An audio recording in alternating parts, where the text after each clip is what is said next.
আসসালামু আলাইকুম এভরিওয়ান, আমি ফাইজা তাসনিম। আর লাস্ট দিন আমরা দেখেছি ডিএনএস সার্ভার কিভাবে কাজ করে। আজকে আমরা দেখবো যে ডিএইচসিপি সার্ভার কিভাবে কাজ করে। তো আমরা ডিএইচসিপি সার্ভার থেকে ডিএনএস সার্ভার ব্যবহার করতে পারি, সেট আপ করতে পারি। তো আজকে সেটাই দেখাবো আপনাদেরকে। সুইচ লিঙ্ক, একটা সুইচ লিঙ্ক, তারপরে আমরা কিছু পিসি নেব, চাইলে ল্যাপটপও নিতে পারি, আর একটা ডিএনএস সার্ভার দিব, আর ডিএইচসিপি সার্ভার না থাকলে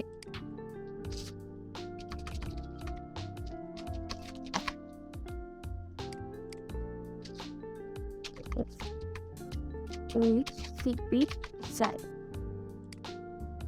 এবার আমরা এটাকে কানেক্ট করে দিই।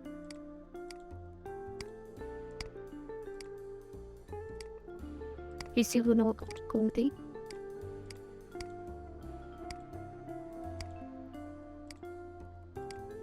আমরা জানি যে ডিএইচসিপি সার্ভার ইউজ করার মাধ্যমে আমাদের যে পিসিগুলো আছে ওগুলোকে আমাদের স্ট্যাটিক বা ম্যানুয়াল ভাবে কনফিগার করতে হবে না। আইপি আমরা ডিএইচসিপির মাধ্যমে এটাকে কনফিগার করতে পারবো। সর্বপ্রথম আমি ডিএনএস সার্ভার একটা সেট আপ দিই। সার্ভিসেসে গিয়ে আমরা ডিএনএসে গিয়ে এটাকে অন করে দিব।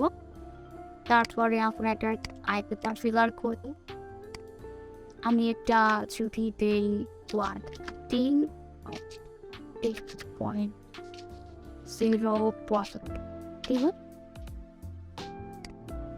ঠিক আছে।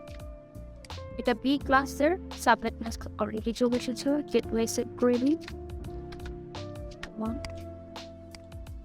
সার্ভারের শেষ। এবার ডিএইচসিপি সার্ভারে যাব। আমরা ডিএইচসিপি সার্ভারের আইপিটাকে স্ট্যাটিক ভিউতে কনফিগার করবে। এটা যদি রিডিং স্ল্যাশ ডিফল্ট গেটওয়ে আর ডিএনএস সার্ভার হচ্ছে 2। এবার আমরা সার্ভিসেসে গিয়ে এখানে দুটো আছে, ডিএইচসিপি এবং ডিএইচসিপি V6। আমরা ডিএইচসিপিতে যাব। ফার্স্ট এটাকে অন করবো। এখানে অ্যাড অপশন আছে, সেভ অপশন আছে। আমরা অ্যাড করবো না, আমরা এখানে যে সার্ভার পুল আছে এটাকে ফার্স্টে সিলেক্ট করব। তারপর এখানে আমরা ডিএইচসিপিটা দিব 1 ডিএনএস সার্ভার, আর এখানে আমরা স্টার্ট করবো 3 থেকে। সাবনেট মাস্ক ঠিক আছে। আমাদের ম্যাক্সিমাম হবে 250। আপনি ক্লিক করে অটোমেটিক চলে আসবে যখন আপনি সেভ দিবেন। থেকে দিলাম ম্যানুয়াল করবে, দেখবো সেভ অটোমেটিকভাবে এটা চলে এসেছে, আমরা দেখতে পাচ্ছি।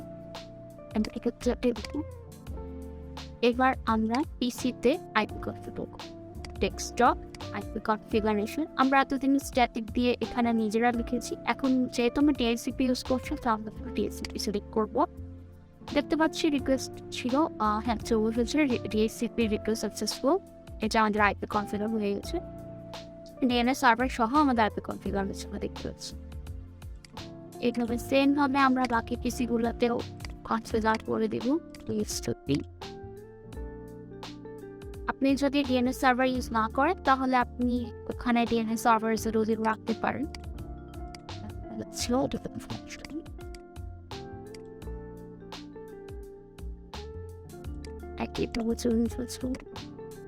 Desktop at the configuration needs to be.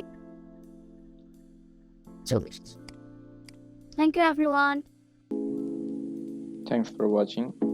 If you find it helpful, then hit the like button and share with your friends. Subscribe this channel.